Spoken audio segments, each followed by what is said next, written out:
Assalamualaikum warahmatullahi wabarakatuh. A'udzubillahi minasyaitonirrajim. Bismillahirrahmanirrahim. Summa syaqqaqnal arda syaqqa. Kemudian kami belah bumi dengan sebaik-baiknya.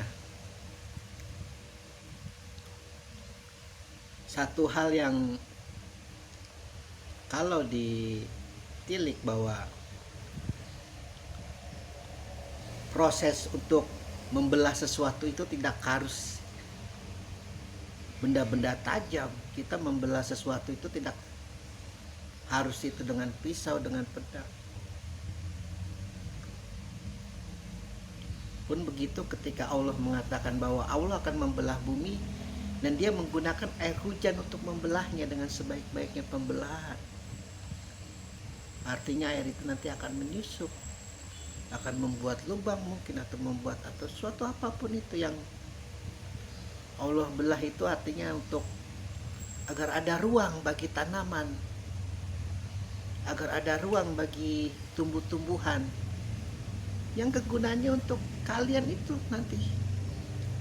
Kalau kalian suka pecel, kangkung, toge, itu dari proses pembelahan bumi yang Allah belah dengan air hujan. Dan Allah katakan dengan sebaik-baiknya dia membelah bumi itu.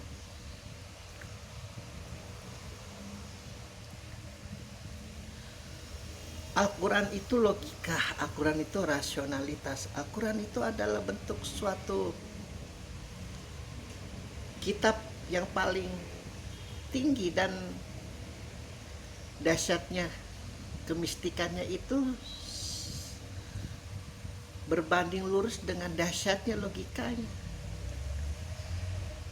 Maka ketika Allah mengatakan kemudian kami belah bumi dengan sebaik-baiknya, di ayat sebelumnya ialah kami telah menurunkan air dari langit dengan berlimpah.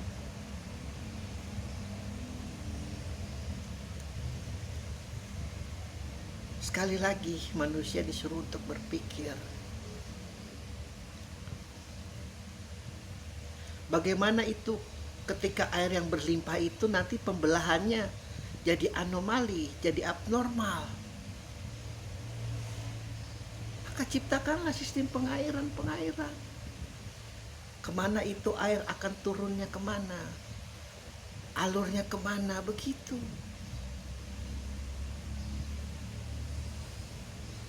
Allah itu luar biasa karena dia tahu puncaknya adalah Rasulullah, puncaknya adalah Muhammad, maka diturunkan ayat demi ayat agar manusia dapat memaksimalkan potensi akalnya, hatinya, batinnya, hawa nafsunya sekalipun.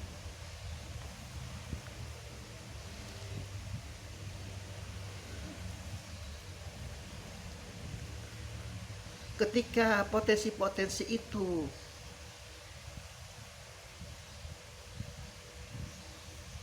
dikelola dengan baik, diarahkan dengan baik, dan tidak terjadi penyelewengan dengan cara mengambil duit rakyat,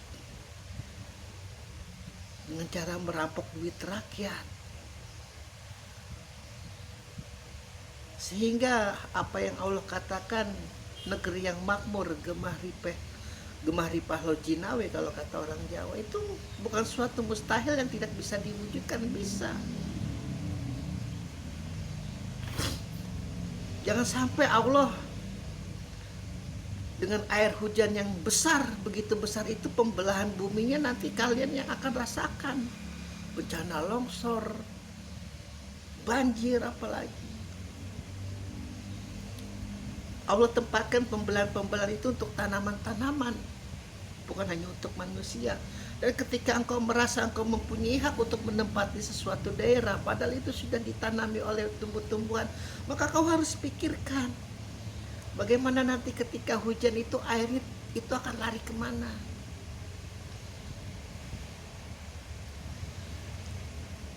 Makanya kalau yang mengerti Al-Quran, yang mengerti ayat demi ayat, itu mustahil manusia itu bodoh mustahil, kecuali memang Allah bodohkan. Karena Allah sendiri yang mengatakan ada manusia yang belajar sampai berpuluh-puluh tahun, aku bodohkan, dan bukan itu artinya aku tidak sayang pada dia. Sulit akalnya untuk mampu mencapai hakikat Al-Quran, itu sulit. Namun bagi yang umum-umum ini, yang ingin meraih hakikat kemanusiaan yang paling tinggi, Al-Quran itu adalah tempatnya.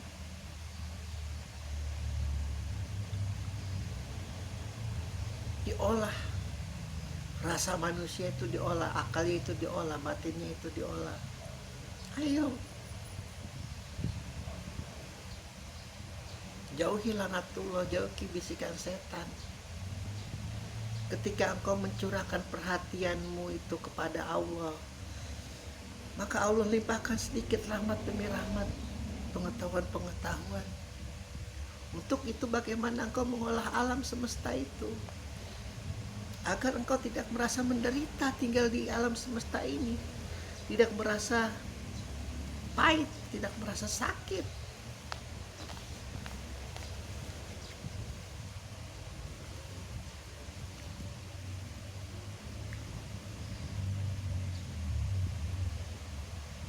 Karena tahu apa yang mesti dilakukan, apa yang mesti dijalankan, dan apa yang mesti harus ditahan di dalam dirinya.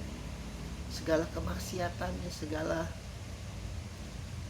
tingkah laku, ujubnya, takaburnya, dengkinya itu harus ditahan.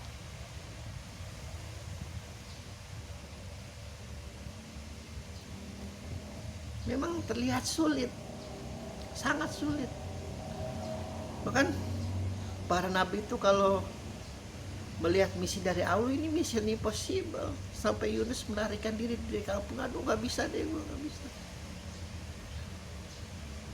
Modal nggak ada sama sekali modal. Sementara kelakuan umat itu luar biasa jahanam. Namun ketika Allah menyuruh dia untuk membereskan umatnya, ya mau nggak mau. Ketika dia berlayar ke sebuah negeri dan Allah perintahkan dia untuk terjun, kau harus kembali ke sana, ke desamu, ke kotamu, bereskan itu. Sampai harus dimakan ikan paus dulu kembali. Karena ya begitu, para nabi aja sampai seperti itu. Kerutan melihat tingkah pola masyarakatnya, ini udah nggak bisa diberesin lagi, udah seperti benang kusut. Namun Allah menjanjikan, benang kusut itu urusannya dengan aku yang akan menguraikannya sedikit demi sedikit. Sekarang engkau yang penting sampaikan apa yang perlu kau sampaikan dariku, begitupun kepada Rasulullah. Kau nggak perlu pusingin itu pembesar kafir Quraisy yang ingin engkau masukkan Islam. Sampai engkau berlumut itu lidahmu, tidak akan pernah mungkin dia mencintai Al-Quran. Tidak akan pernah mungkin. Engkau urus tuh orang buta yang berdiri di hadapanmu, yang ingin meraih pengetahuan darimu kepada Rasulullah. Kalau bagi yang Sunni mempercayainya, kalau bagi yang Syiah adalah Abu Bakar As-Siddiq itu orangnya. Kau urus dulu itu. Gak ada urusan kau pembesar-pembesar itu kelakuannya. Yang penting kau sudah umumkan jalan kebaikan itu, sehingga nanti kelak di hari penghisapan enak aku makannya, enak aku nanti bakarnya itu orang. Legit pulen. Kau mau lari kemana? Nabiku sudah sampaikan, haram hukumnya untuk mengambil hak orang lain, haram hukumnya untuk berbuat curang, haram hukumnya untuk jalim. Tapi kau lakukan terus. Kau tidak percaya kan kepada nabiku? Sekarang kau lihat bagaimana murka aku. Kau rasakan itu seluruh neraka. Mampuslah kau kalau sudah seperti itu.